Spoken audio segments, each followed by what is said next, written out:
Alors que le président américain Donald Trump persistait ces dernières semaines à défendre son projet controversé de prise de contrôle de Gaza et de déplacement des Palestiniens vers la Jordanie et l'Égypte, une polémique médiatique a éclaté autour du traitement de cette crise par la chaîne qatari Al Jazeera. Plusieurs médias internationaux, dont The Guardian et The New York Times, ont souligné le rejet catégorique du roi Abdallah II de Jordanie. Contrairement à certains récits ambigus véhiculés par Al Jazeera, retour sur une manipulation médiatique et une position diplomatique ferme. Dès fin janvier 2025, Trump a multiplié les déclarations appelant à un nettoyage de Gaza et au déplacement de ses habitants vers des pays voisins, notamment la Jordanie, en évoquant un contrôle américain du territoire pour en faire une Riviera du Moyen-Orient, une idée qualifiée de nettoyage ethnique par l'ONU et des ONG.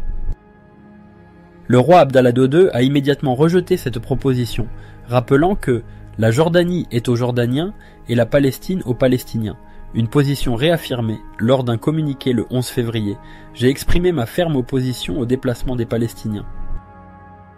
Si Al Jazeera a rapporté les déclarations de Trump et les réactions internationales, ces articles ont souvent minimisé la fermeté du refus jordanien, préférant insister sur le ton diplomatique du roi lors de sa rencontre avec Trump à la Maison-Blanche le 11 février. Le média qatari décrit un monarque évitant de contredire directement Trump, alors même que ce dernier menaçait de suspendre l'aide américaine à la Jordanie, en $1 milliard annuel. Pourtant, comme le relèvent The Guardian et The New York Times, le roi Abdallah II a clairement opposé un non stratégique à Trump, refusant toute concession sur la question palestinienne. The Wall Street Journal précise que le monarque a évité une confrontation publique tout en évitant d'approuver le plan, une nuance essentielle occultée par Al Jazeera. La Jordanie, où près de la moitié de la population est d'origine palestinienne, a toujours défendu le droit au retour des réfugiés et une solution à deux États. Ces articles soulignent que le refus de la Jordanie s'inscrit dans un consensus arabe, comme l'a rappelé la déclaration commune des ministres arabes le 1er février. La menace de Trump de geler l'aide américaine place la Jordanie dans une situation délicate, dépendante à 80% de cette assistance pour son budget et sa sécurité.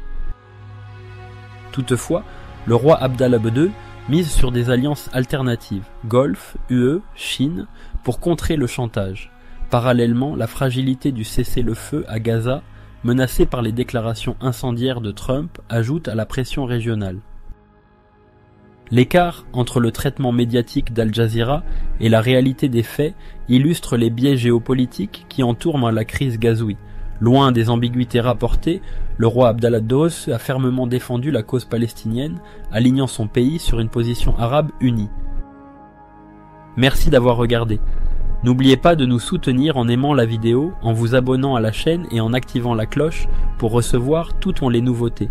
On se retrouve dans la prochaine vidéo, à bientôt.